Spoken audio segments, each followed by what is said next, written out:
And welcome into the Young Dad Podcast. Whether you're outside grilling, mowing the lawn, changing dirty diapers, or maybe, just maybe, you got a moment to sit back, relax, and listen to your favorite podcast. Wherever you're at, whatever you're doing, thanks for being here. And of course, thanks for tuning in. And of course, another thank you. Thank you for telling a friend in advance, because I know you're going to send this to a good friend. Say, hey, listen to this podcast. I have no clue what this episode's about, but I saw in the description chickens, and I was sold after that. So today's episode is for every dad who has ever felt stressed, which is 100%, overwhelmed, which is 100%, or caught in spiral of self-doubt, which is probably about 99%, which, let's be honest, is probably all of us. So all those things, 99 to 100%. And I'm joined today by Phil, keynote speaker, stress reduction expert, and author of Fry Your Chickens, 7 ways to get those chickens inside you to shut the cluck up. He helps people overcome stress, silence their inner chickens of fear and negativity, and use humor to create a healthier mindset. He even competed on Who Wants to Be a Millionaire, where he had to manage high-pressure stress in real time. So if you've ever been feeling overwhelmed, need some practical, hilarious ways to manage stress, this episode is for you. So make sure you grab a juice box, grab a snack, and let's jump into the conversation. Phil, welcome to the show. Jay, thanks for having me. Of course. I remember when I reached out to you to have you on the podcast, I literally said you had me at the chicken in your picture, and that was enough for me. So I don't know if that says more about me as the quality of guests I bring on and the vetting process I do, or what. But you had me at the chicken.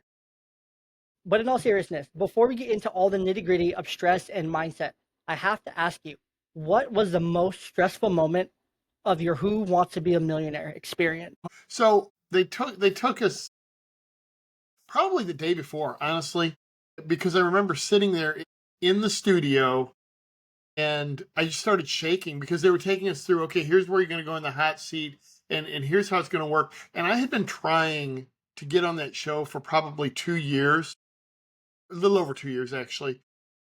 And all of a sudden, how do you get on Who Wants to Be a Millionaire? Like, how do you even get on that show? Okay, so there were auditions. And so I tried, there was a phone audition. I never passed that. Then there were auditions in various cities. So I went to Chicago and I auditioned and failed. Went to Indianapolis. I'm in Cincinnati, by the way, and failed. And then got one a little while later in Cleveland. And between Indianapolis and Cleveland, I looked up, well, has somebody passed the audition and bragged on the internet? And I found out a couple of tricks. So they ask you questions on a quiz, but the questions all came from the show. So I had watched all the shows, so I was good on the questions. Then they take you, anybody who passed the quiz, they take you and you have to fill out an application. You fill out the application and then you talk to an associate producer. If they like you, they bring you in. Well, the third time I learned that don't just take the pencil to fill out the form, but get like markers and 4-color pens and so on. So I took my favorite story, put it in red, and it was just find your story put it somewhere on the form. Doesn't have to answer the question. And so I put a couple stories on there in red, circled with a yellow highlighter that said, hey, this is why you want, basically, this is the kind of story I can tell Meredith Vieira, the host, in between the questions. And it worked. So the most stressful moment was the day before when they're telling you, I'm like, holy cow, I'm going to be on there. And I started getting really nervous and shaking. The show itself, I'm sure I was nervous, but I told myself when I'm on there, when the questions come up and the lights come down, I'm just going to close my eyes for a second. And when I open them up, all it's going to be is me and a screen. There will be nobody watching. There will be nobody in the audience. It's just me and a question. And that worked pretty well. Interesting. No, that's really cool. So did you end up winning at all when you were on the show, or? $32,000. Dang, so how does that actually work? How does game show money work? Because game show money to me isn't real money. It's just fake, made up money. So of course you're taxed on it at the state that you win the earnings in, correct? Or at your local tax rate. So take us through kind of I'm just curious now. So I didn't know. What happened was I recorded in November and it aired in July. And then after it aired, they mailed me a check for $32,000. You're considered a 1099-R, whatever that is, like you're a contract employee. So they don't withhold, and then you have to deal with the withholding on the back end. But as problems go, that's a really good one to have. Yeah, no, 100%. That would be much more ideal. So that's really cool. So that's a unique experience. I've always watched game shows and stuff growing up and into my adult life and whatnot. I'm like, that's not what happens to the money. What do they actually do? So that's really interesting. That's really interesting. So, okay, enough about who wants to be a millionaire because we all want to be a millionaire. You only became a 32,000-aire. Right. Maybe next time. Maybe next time. But is that show still going? Yes. I don't watch daytime TV. I know it's still going. I haven't watched it lately because it's now daytime TV, to your point. Yeah, we're not old enough for daytime TV yet. We haven't hit that part in our lives yet. Or in our careers to be allotted the opportunity to watch daytime TV. But Right. There you go. let's jump into the meat and potatoes of the conversation, shall we? Or I guess into the chicken. The So, chickens. how did you get into all this chicken mental health, stress management, and all the fear, negativity? How did you get into the chicken of it all? Okay. So it's a dual, there's two paths that converged here. The first one was about 15 years ago. I'm in Toastmasters, which is a speaking organization. And every year they have a contest where they start with 25,000 people, and it's called the World Championship of Public Speaking. So you just keep going, and if you win, you move on, and you move on, and you move on. And I tried it for several years. In 2011, I made it to the final 9. And the story I told was about asking my wife out, a coworker who became my wife, getting the courage up to ask her out for a date. And where it started to click was when I gave voices to the fears and negativity and self doubt inside of my head, and I made them chickens.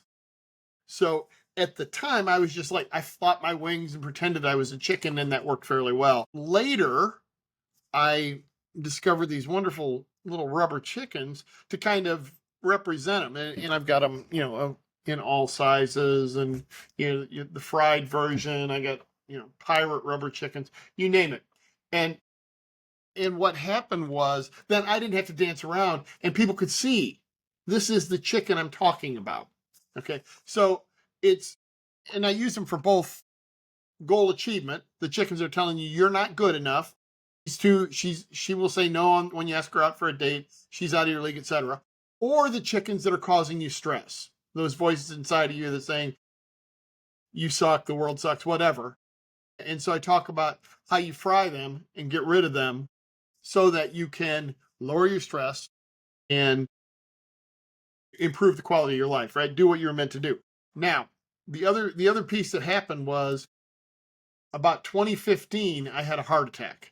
And I wasn't, I wasn't in Olympic shape or anything, but I was in decent shape. I didn't smoke. My diet could have been better. I drank a lot of coffee, but in general, when I thought of heart attacks, I thought, number one, people with a family history. I didn't have that. Number two, people a lot older than me. Number three, people that are smoking and heavier than me. And none of that happened. And when the doctor talked to me afterwards, they put a couple stents in. He said, you need to manage your stress. Stress contributed to your heart attack.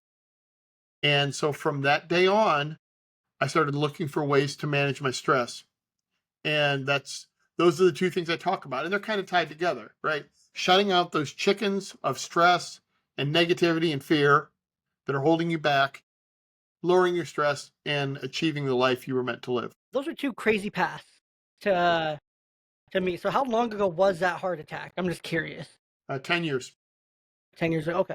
So you lived for the last 10 years, 2 cents, no issues. No issues. Interesting. Okay. Those are two very, very ill unlinear paths that collided, but that's just how life works, right? It's like one, you're doing presentations with chickens, then all of a sudden a heart attack, and then boom, it all collides there. So Yeah. what was it about the stress that you had to manage or find that you had to manage from there? So the first thing I did was while I was recovering, I looked for books on Amazon. I need to learn about stress. And most of the covers had people like tearing their hair out. And I'm like, okay, the cover is making me more stressed. So let's try something different. And they gave you all kinds of tips. What I found was it was about, well, the first thing was the doctor said, look, you need to every 3 months take 1 week off, unplug, relax, and take that week off. And I said, okay, I'll do that. And my wife was in the room, so I had to do it. It's a contract when your wife is in the room, I right? hate when that happens. I hate when that happens. You're then obligated to do the thing and you're held to it and it sucks. It's the worst. It's the worst thing. But actually, On it our was own, no, taking a not week at all. No. But on our own, we're gonna say, yeah, sure, yep, doc. and go back and have another heart attack, right? Yeah. So the recovery took me till January. I had it in August. Recovery January, I'm back to work. End of March, my wife said, okay, it's been 3 months. It's time to take a week off. And I was still in the recovery process. So we just decided I would take a week off and we would do little day, a trip to the zoo and so on. And so the first day after I got home, I went on Facebook and I typed, hey, here's the great things that happened today. And everybody gave it likes. I was talking about seeing the gorilla exhibit and baby cheetahs and picnic in the car, etc. And everybody liked it. And I was like, wow, I'm getting likes on Facebook. That's why we're on Facebook. So everybody can give us the big old Instant like. validation. Yeah. Instant validation. So the next day I was like, well, I want more of that. So we went to the art museum and I was looking what was great about today. And somewhere in that week I said, I wonder how long I could do this. And it's been almost 10 years. That I don't do it every single day, but almost every day I put, hey, here's the great things that happen. And they're little things. It's, we just went out to dinner. We had a ice cream together. Any little thing, and they repeat. But what happens is you're training your brain to look for what's good. And after training your brain for a while, then your brain goes, well, that's what you want. I'm going to go find it for you. And it just presents itself. Yeah. No, so it's like an ongoing gratitude practice in essence, Exactly. Yeah. which is really And cool. it's easier. Yeah. And I think that as much as anything has lowered my stress. I talk about the 9 S's to lower your stress management. One is seek the good. The other is subtract the bad.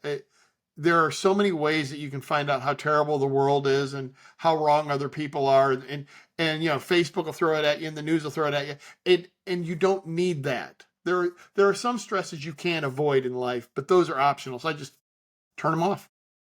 Yeah, that reminds me of a couple of things there that you're mentioning here is I just had a very similar conversation with one of the kids I work with during my day job. I work in mental health. So one of the kids I was talking to just today even had a very similar conversation because he started talking really negatively about himself.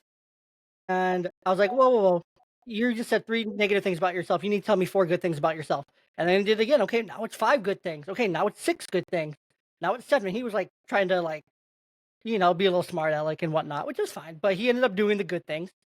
And I was like, so you know how you're always talking about how you don't love the behavior you have, right? You're always saying you're a bad kid, you struggle with this, that, and the other, and blah, blah, blah. It was a good conversation. He's like, yeah. I'm like, well, that's because you have all these bad things in your head. And all these bad things come out as bad actions. And you say the bad things and you do the bad things because that's what's in your head. So what do you think would happen if you put good things into your head all the time? All those really good thoughts. Instead, he's like, well, I think I would be kinder to people and I wouldn't get in trouble as much. I'm like, exactly, because your actions match your thoughts. Your thoughts dictate your actions. It was a really cool conversation. It seemed to really click with him and whatnot. Because as soon as he said, I'm kind, it was like, oh, I did a kind thing today. Instantly able to recognize the kind things that he was doing for others. So that was really cool. I What was the love other it. thing I wanted to mention on that you mentioned? No idea. Anyways, Welcome to my world. I had something to say. yeah, it was really So good too. no, I love that. When I'm talking to groups, sometimes we do a stress management workshop. And one of the things I have the group do is, okay, we're going to take 10 minutes and I want you to write down as many many good things in your life as you can. Take as many pieces of paper as you want.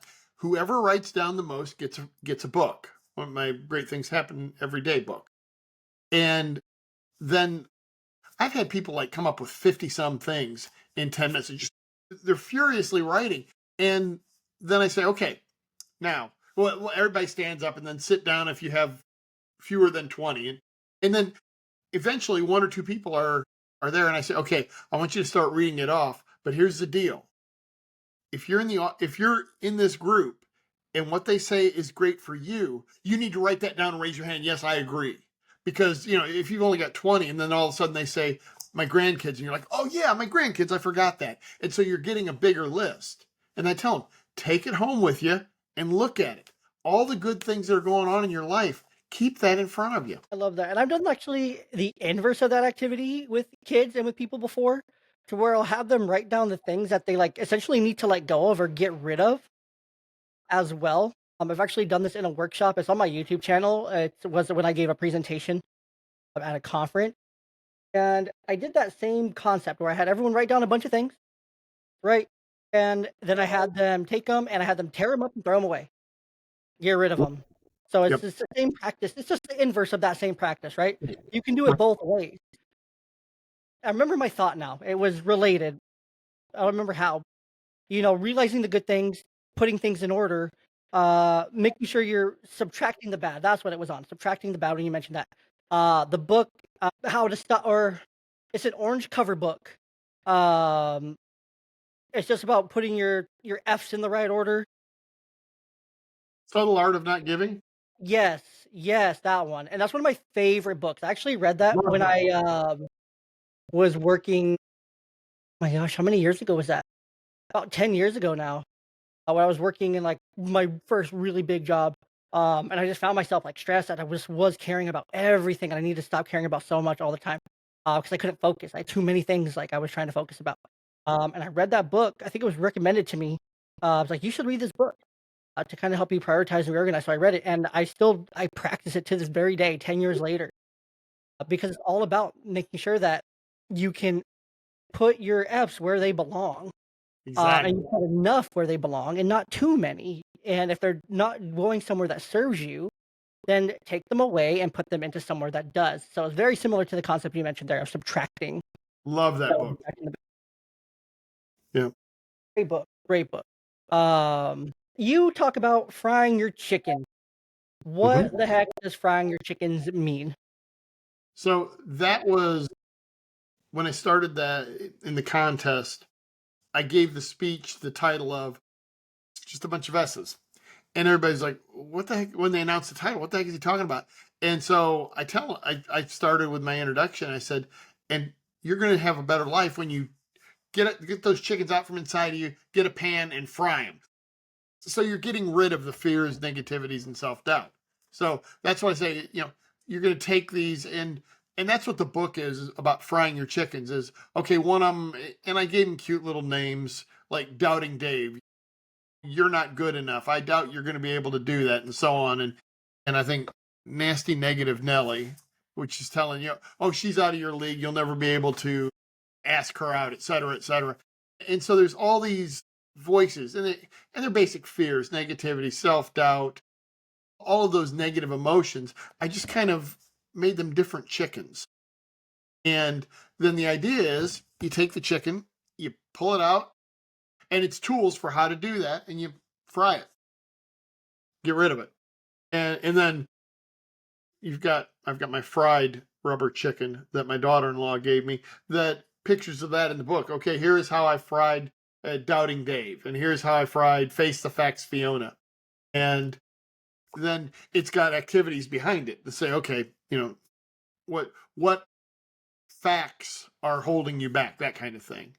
And so it just helps to kind of personalize them as chickens. They're all and most of them are these little guys that don't add up to much. There is one, we'll talk about him in a bit, that is a little bit bigger. Very interesting. Very interesting. So the chickens are honestly just a metaphor of sorts for all the different things that we go through in our day to day. So take us through, I guess, what you found as why so many people struggle with their inner negativity and self doubt. So I think it's people give those fears and negativities more of an audience than they should. And it goes back to stress and self-doubt and so on. Goes back to thousands and thousands of years ago. You needed stress and maybe some sort of reasonable self-doubt to keep yourself from being eaten by a tiger or whatever. But now it's like you get held back. And maybe somebody told you no once. And so in the back of your mind, that message is going to be there. Oh, you remember that didn't work the last time. And when you really look at it, and I'm sure when I was thinking about asking out the lady I'm now married to, I was like, well, don't you remember that time you asked that girl out and she told you no? And of course we're gonna get told no sometimes, but you just kind of you get conditioned and you don't want to get hurt. But the problem is if you don't get hurt or if you don't put yourself out there, then you don't get to be on the game show, marry the woman of your dreams, and so on. And so I tell people that the chicken you need to fear most is I call him this guy, the Red Rooster of Regret. 29 inches long, and I don't think we're gonna be I don't think we got any kind of filtering on, but he's really awfully. I bring him to the keynote, and I always have to fly with checked luggage, and I'd love to hear what TSA has to say about it. I bring him to the keynote, and about 2/3 of the way in, I'm like, there's one chicken you need to be afraid of. And here he is. And it comes out, and then somebody from the audience gets voluntold to come up and squeeze the Red Rooster of Regret, and he will go for 45 seconds. And so it's this awful loud noise. And then I tell people, that was pretty awful, right? Well, it's not nearly as awful as dying and not pursuing your dream. It's the regrets you're going to have from not taking action that are going to be far worse than these little chickens that are telling you you can't do it. Yeah, regret is something that damning to us, right? It's something that everyone lives with every day, right? It's honestly one of the biggest struggles when it comes to negativity, self-doubt, when it comes to being present, managing our stress, something that easily helps stress take over our lives, right? It leads down all those paths at once. Because we can easily regret different things. You know, I regret saying that thing to my wife, or I regret doing that thing, or I regret not doing that thing, or I regret doing that. And we have all these thoughts, and we're constantly overthinking and overthinking and overthinking.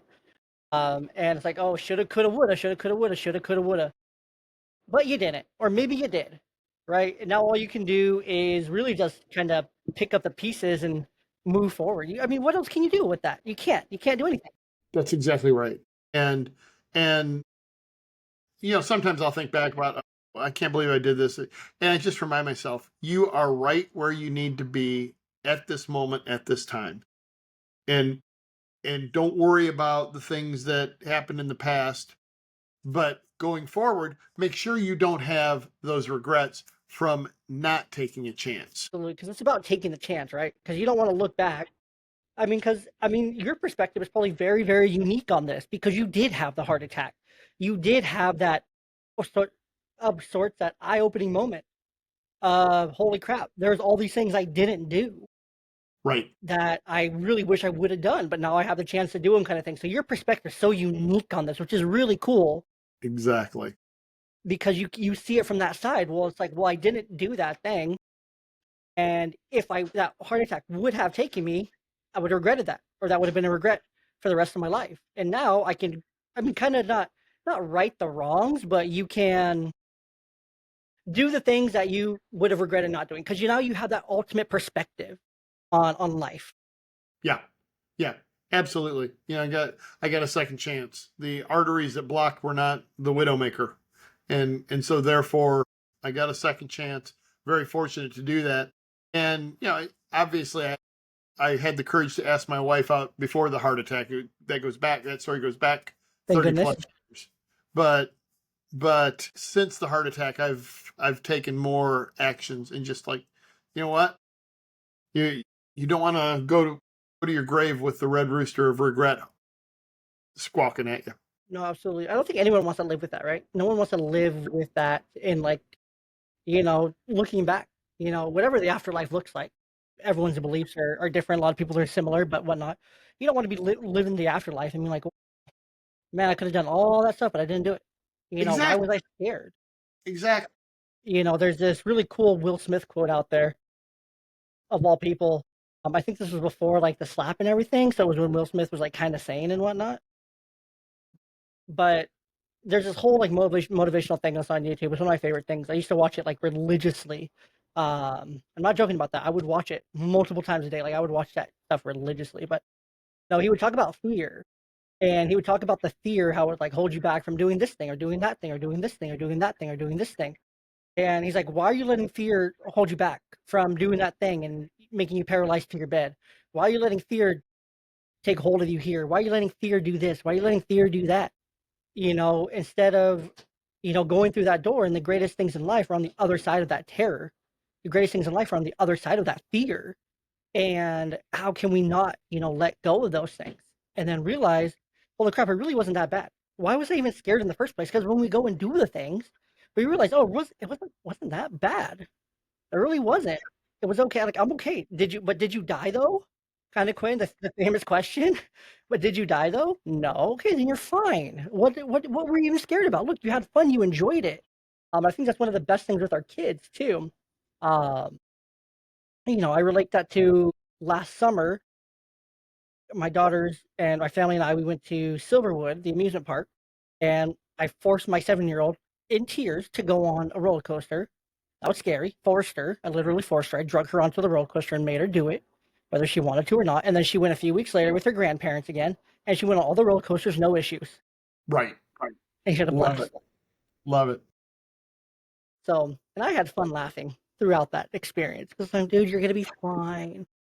Oh my gosh, and she's like hysterical. I never do this again. Love It's it. just the best.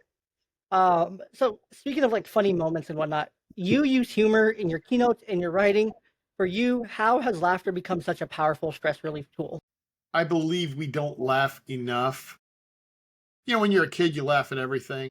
There's numbers and they're probably made up, but it's something like you laugh 200 times a day when you're a kid and 4 when you're an adult. I read that somewhere. But what's not made up is the fact that you laugh a lot more when you're a little kid before people tell you, oh, that's not funny. I had 3 boys and burps were funny and farts were funny and everything was funny. And God love them, they're right. And so I try to laugh as much as I can. We watch sitcoms, we watch funny movies, dad jokes. I'm a dad, I've got 3 kids, so you got to tell dad jokes. And I don't know that my kids would say they're funny, but I think they are. And even if nobody laughs, you're still kind of connecting a little bit. I think dogs are great because they kind of have a sense of humor. Our one dog takes the toy and you chase him around the table and he's like, no, you can't have the toy. So, we're made to laugh. And that's why, and I will tell people because early on when I was speaking, they're like, well, don't put something humorous in there if it doesn't have a point. And I will tell people now, especially in the stress management one, I am going to put some pictures up here of things I have found that are funny. And they do not, and I'm not going to tie them back to any of the points other than this point right now. You need to laugh more. It will lower your stress. The whole reason these are in here in between each of our modules is to get you to laugh. And people are like, cool. And I take my phone, we got our phone everywhere anyway. And so you just find something like, that's hilarious. Take a picture. And it's like a clearance price was $39, the clearance price $49. Just silly stuff, right? That just things that aren't quite right. That when you look at them, it's like, that's really funny. And so you take a picture of it, you put it up there. I got one from a minor league game in Charleston, South Carolina, where they bothered to put on the sign, dollar beer, price $1. Like, if you are to the point where you don't know how much the dollar beer costs and you need a sign to tell you, you probably ought to be cut off. And so it's just, and then I tell people, look, you've got this phone, use it for something positive. Number one, take pictures of your kids, your family, your dogs, and so on. Put your favorites out there so that they can be my screensaver, rotating pictures, favorite pictures. Number two, find the humor. And then number three, share it. Share it with people. Give somebody else a laugh. I do that on Facebook all the time. The dumber the joke, the better. And people love it. I love all of that. That is all so needed. And so I went ahead as you were speaking there. I promise I was paying attention still. I will. I did. But I went ahead and asked ChatGPT how many times a kid laughs in a day versus an adult. You were very close. On average, kids laugh 300 to 400 times a day. And as we know, ChatGPT is 100% right on every single thing it does. So, as we know, and then adults laugh around 15 to 20 times a day. Though some studies suggest it can be as low as 10.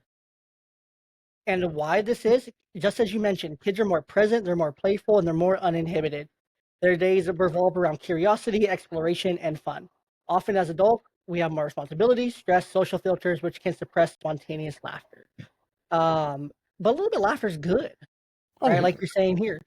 It's still fun to laugh about farts and poop Yeah, and things like that. Also, we're men. If we go to a store and we see the price is a 69, we're gonna laugh. absolutely. Absolutely. There's no doubt. And like you mentioned about your hockey stick, I wasn't even gonna ask about the damn hockey stick. I didn't care about that. But then you mentioned, well, you probably want to know who the hockey stick. You probably don't care who the hockey stick is signed by. I'm like, yeah, I don't, but tell me anyways, please, kind of thing. It's like there's Yeah. humorous moments as we go throughout our days, right? There's always something to laugh about.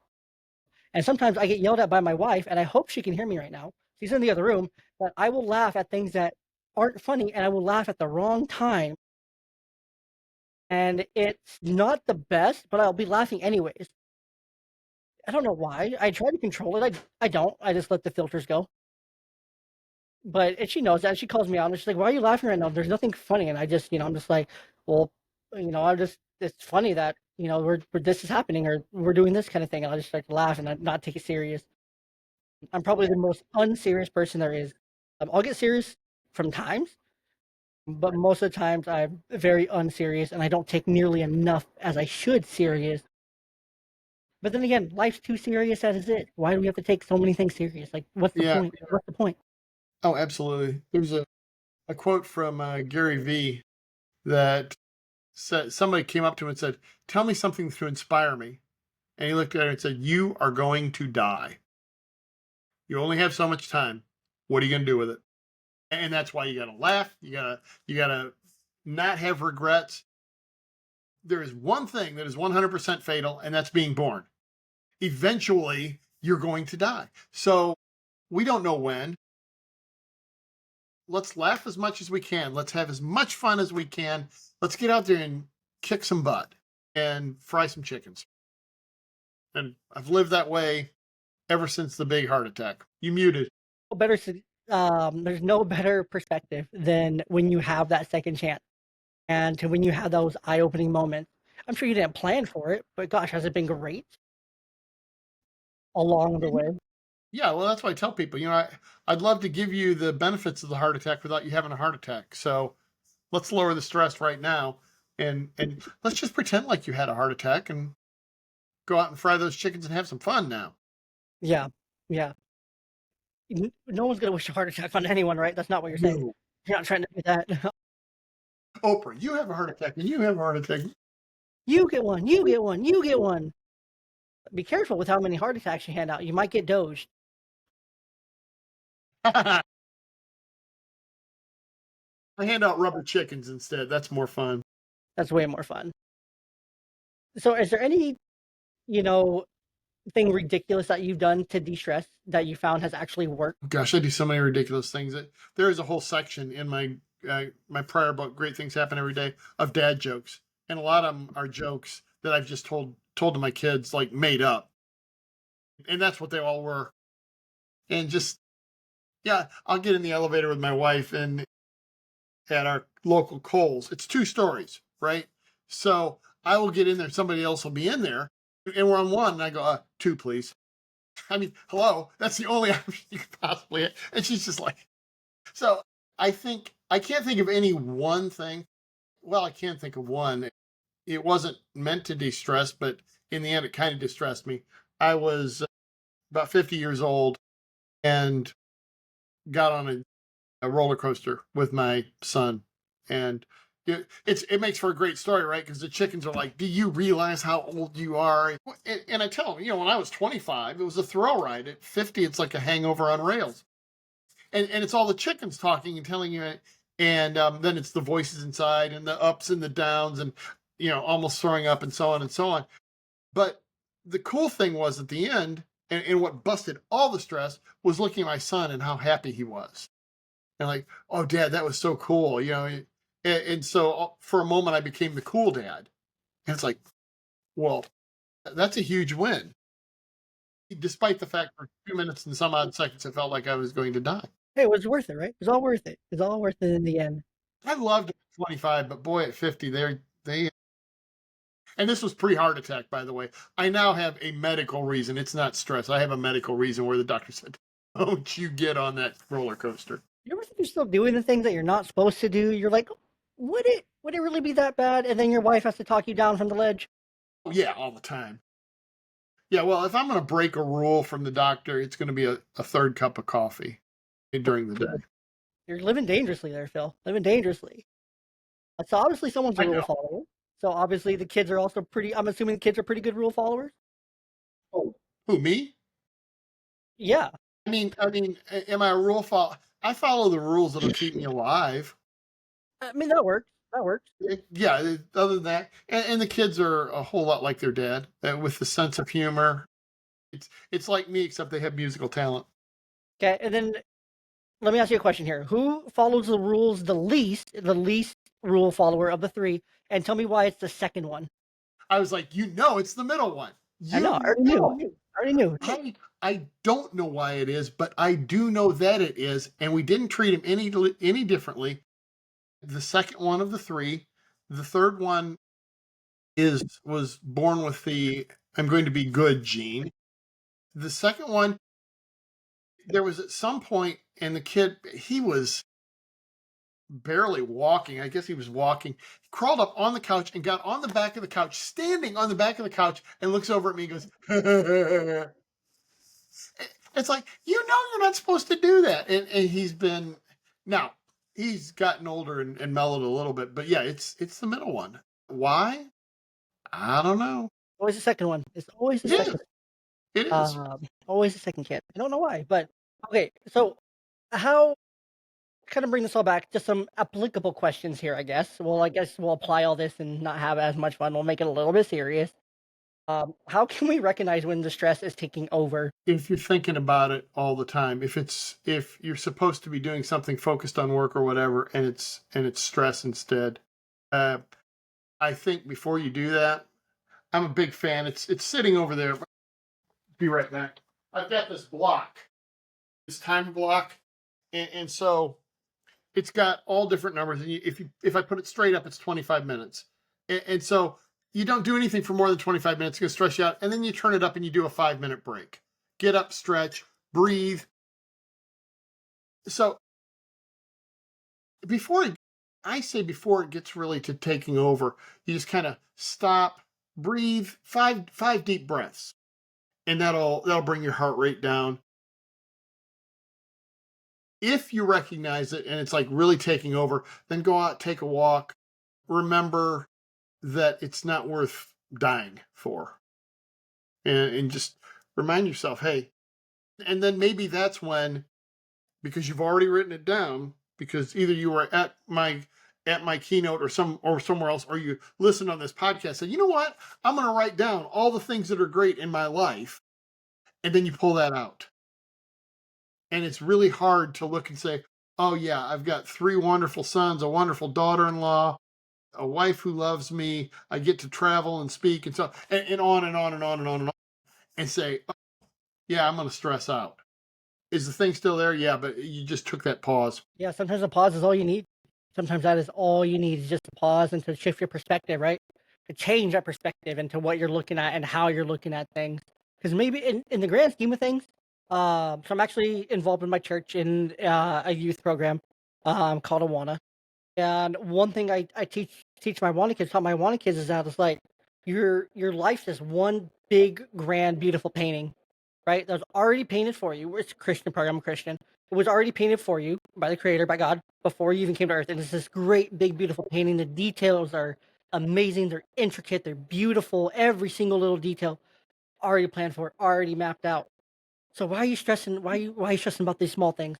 Why are you worried about even these smallest little things come up on a day-to-day basis?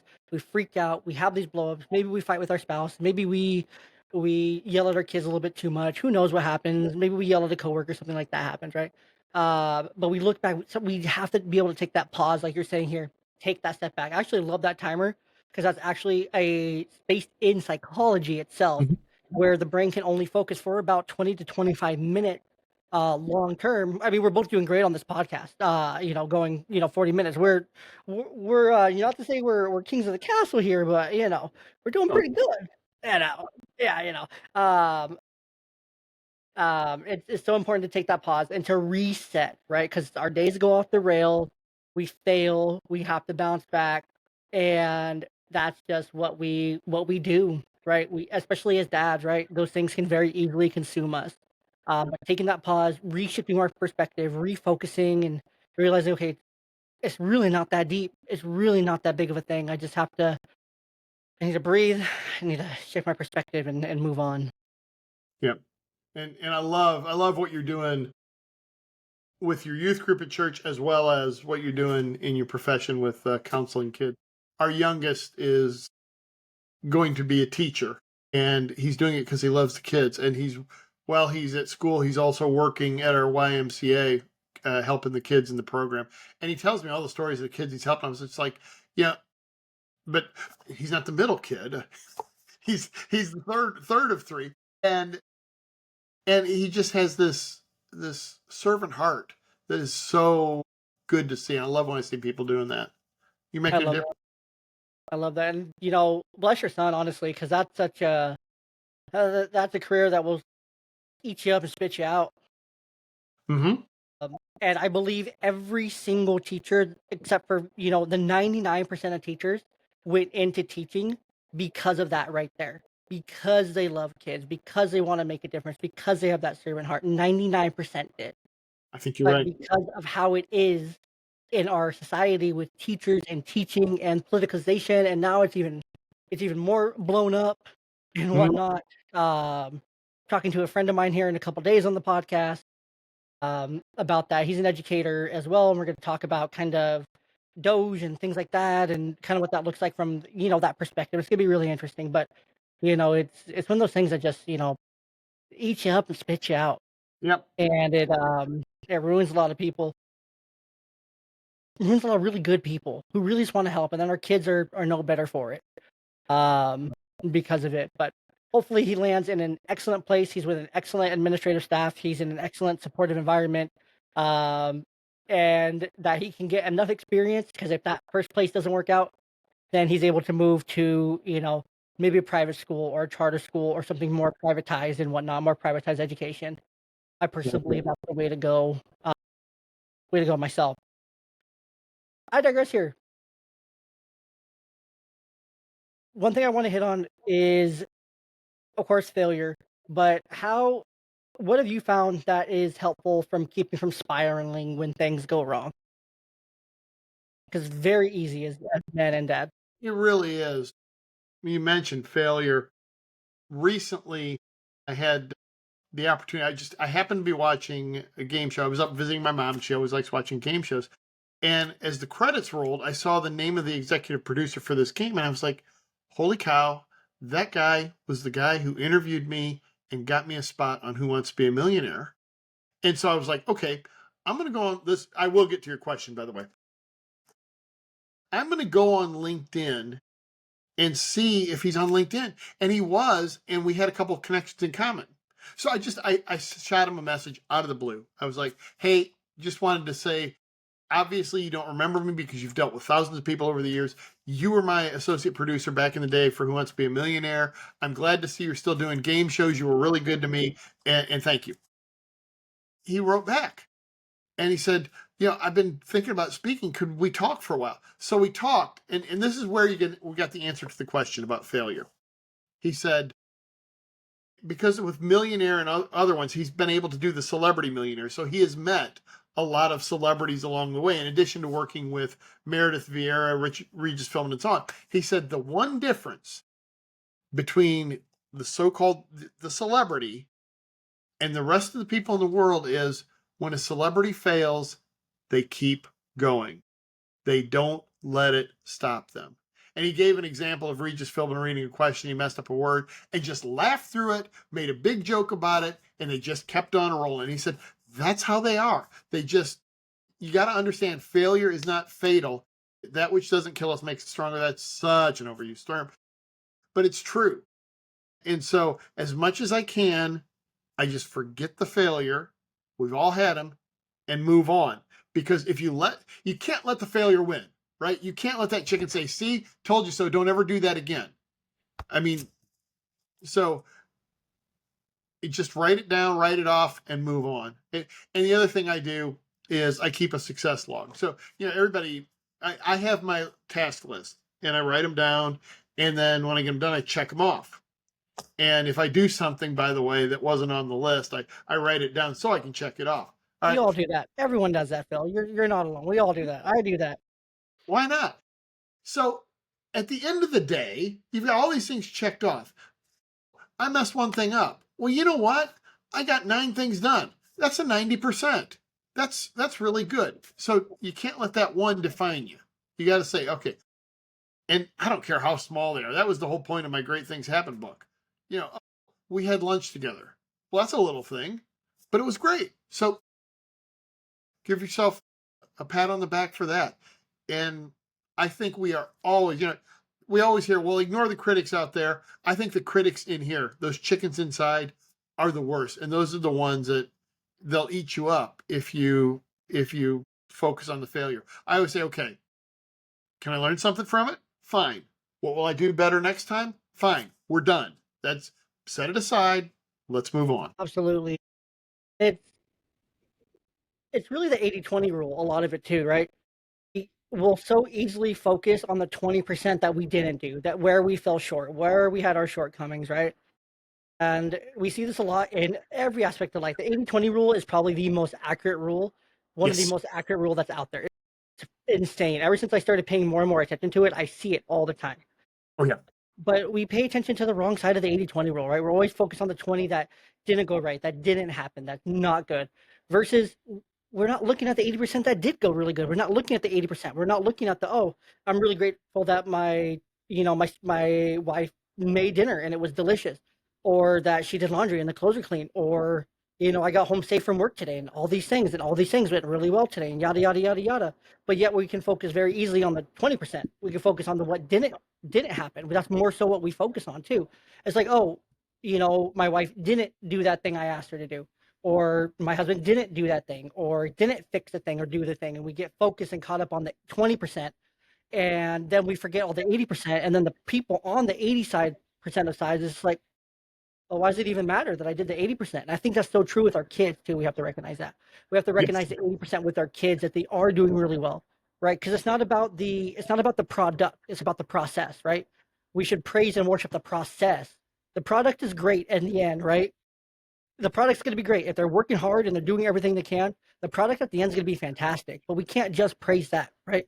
Because then we lose out on the process and the progress and the progress and all that, and we miss out on all that hard work and the accolades and the work that it took to get to that best product. When our kids go from a C to an A, it's like, oh yes, you finally got an A, it's about time. Right. Versus we miss out on the whole process of, they went from a C to a C plus to a B, and they worked really hard to make some extra work and to do all the things in between to get to that point. They overcame the struggles, and they fought really hard, and they were resilient, and they persevered, and they got to where they want to do. We need to love that. We need to fall back in love with the process, not just love the product that is produced in front of us. I really like it. That's really good. So that's my deep thought of the day. I love it.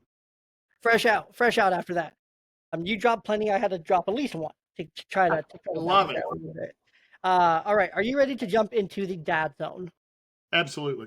Is there anything you want to mention from the conversation still? Any loose ends you want to tie up real quick? I think we're good. I think I'm ready. You told me about the dad zone. I'm intrigued. Let's do it. So the dad zone is the end of the podcast here. If you're a longtime listener of YDP, you know the dad zone. You love the dad zone because the guest has no clue what I'm about to ask them. And it's my favorite part. If you're a longtime listener of the show, you love this part of the podcast. It's like, oh yes, dad zone finally.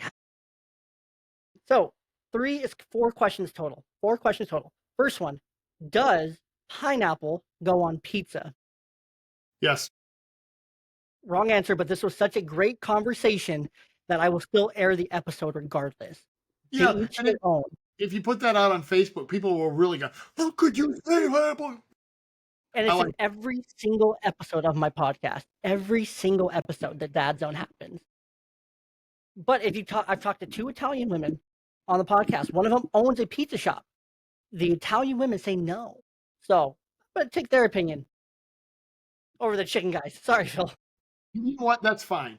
I like it, but I like other kinds of pizzas too. It would not offend me if somebody said, you can't have pineapple on your pizza. Take this deep dish Chicago pizza. I'd be like, okay, If you insist, I guess. twist my arm. I do it, please. All right, I'll do better Speaking on of, the next question. I promise. you will, because this one's a much better question. Speaking of food, who are 3 people, dead or alive, that you would invite to a dinner party? Okay. Well, let's take Jesus. I mean, you hear so much. You got to go with that one. I'm going to go with Abe Lincoln. And boy, I guess I ought to have an alive one in there. Those 2 are the 2 that pop right into my mind right now. Maybe Oprah. She just seems What a like, combo! what's that? That's going to be an interesting dinner party. It is. I don't know. Those were the 3 that popped into my mind. And we've talked Chat GPT. I actually set up an advisory board with Oprah, Abe Lincoln. I don't know that I put Jesus in it. I think I might have Gandhi and a couple others. And so what you do is you ask the question, hey, advisory board, here's something I'm considering. Here's a problem I'm having. What do y'all think? And you can put anybody in. I brought Mark Cuban in. I put him back out. Anybody. And so it goes through all of their writings and answers as if it was them. You just blew my freaking mind. I never thought of doing that. That is freaking amazing. Neither did I. Somebody else told me. So cool. Anyways, moving on. My mind's blown right now, but I'm gonna try to get back on track. Okay. What is your guilty pleasure food?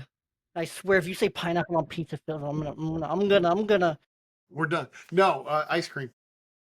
Delicious. What kind of ice cream? Let's be.